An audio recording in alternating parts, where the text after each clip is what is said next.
আসসালামু আলাইকুম, সবাইকে স্বাগত জানাচ্ছি আজকের ভিডিওতে। আজকের ভিডিওর বিষয় খুবই আলোচিত একটি বিষয়, বিসিএস প্রশাসন ক্যাডারের পদসোপান, জেলা প্রশাসকদের অন্যান্য পদনাম এবং সরকারের উপসচিব, যুগ্ম সচিব, অতিরিক্ত সচিব, সচিব, সিনিয়র সচিবদের নিয়োগ পদ্ধতি। বিসিএস ভাই এ থেকে প্রচুর প্রশ্ন করে এবং বেশিরভাগ ছেলেমেয়েরাই পারে, যেহেতু এই বিষয়গুলো কমন, তবে অনেকে একটু ভুল করে ফেলে।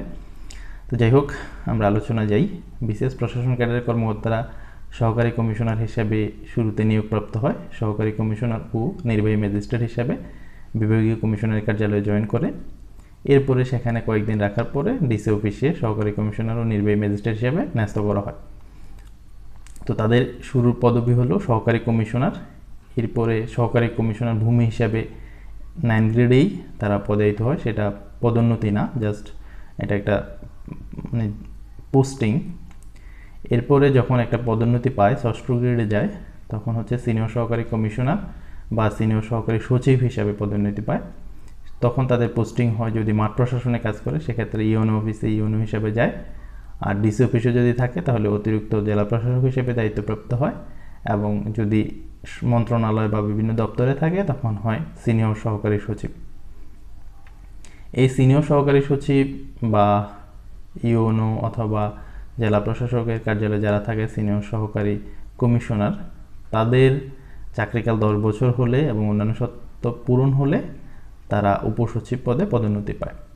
এখানে বলে রাখা ভালো, উপসচিব পদে যে পদোন্নতি পায় সেটা আসলে প্রশাসন ক্যাডারের পদ না, এটা হচ্ছে সরকারের পদ। উপসচিব পদে যারা পদোন্নতি পায় তাদের মধ্যে শতকরা 75% আসেন প্রশাসন ক্যাডার থেকে, বাকি 25% আসে অন্যান্য সব ক্যাডার থেকে।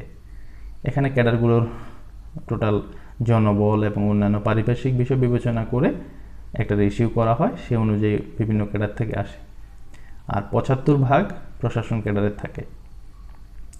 এরপরে জেলা প্রশাসক নিয়োগের সময়, জেলা প্রশাসক নিয়োগের শর্ত হলো তিনি একজন উপসচিব হবেন এবং তিনি প্রশাসন ক্যাডারের একজন উপসচিব হবেন, এবং চাকরি গেলে তিনি মাঠ প্রশাসনে কাজ করার অভিজ্ঞতা থাকতে হবে।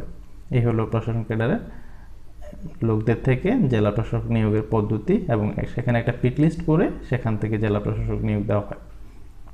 জেলা প্রশাসককে আরও 3টি নামে ডাকা হয়। একটা হচ্ছে ডেপুটি কমিশনার বা ডিসি সংক্ষেপে, এছাড়া ডিস্ট্রিক্ট কালেক্টর, ডিস্ট্রিক্ট ম্যাজিস্ট্রেট। জেলা প্রশাসকের উপরে মাঠ প্রশাসন পদ হলো বিভাগীয় কমিশনারের পদ। বিভাগীয় কমিশনার আগে যুগ্ম সচিব পদমর্যাদার একজন কর্মকর্তা থাকতেন, কিন্তু বর্তমানে অতিরিক্ত সচিব পদমর্যাদার কর্মকর্তারা বিভাগীয় কমিশনার থাকেন। আর কেন্দ্রীয় সরকারে উপসচিব কীভাবে হয় সেটা তো জানলেন, 75% প্রশাসন ক্যাডারের আর 25% অন্যান্য ক্যাডারের। এরপরে নির্দিষ্ট সময় এবং অন্যান্য বিষয় বিবেচনা করে উপসচিব 5ম গ্রেডের পদ, সেখান থেকে যুগ্ম সচিব, সেটা হচ্ছে 3য় গ্রেডের পদ, এখানে 4র্থ গ্রেডের কোনো পদ নেই। এরপরে হচ্ছে অতিরিক্ত সচিব 2য় গ্রেডের পদ, এরপরে সচিব 1ম গ্রেডের পদ, এরপরে সিনিয়র সচিব, সেটা হচ্ছে আরও উপরে একটা পদোন্নতি। এভাবে পদোন্নতি দেওয়া হয়। এসব পদোন্নতির ক্ষেত্রে প্রশাসন ক্যাডার এবং অন্যান্য ক্যাডারের একটা রেশিও মেনটেন করা হয়, কিন্তু অতিরিক্ত সচিবের ক্ষেত্রে সেটা আর মেনটেন করা হয় না। যোগ্যতা বলে এবং সরকারের কাছে তাদের ইমেজের উপর ভিত্তি করে সচিব, সিনিয়র সচিব নিয়োগ দেওয়া হয়।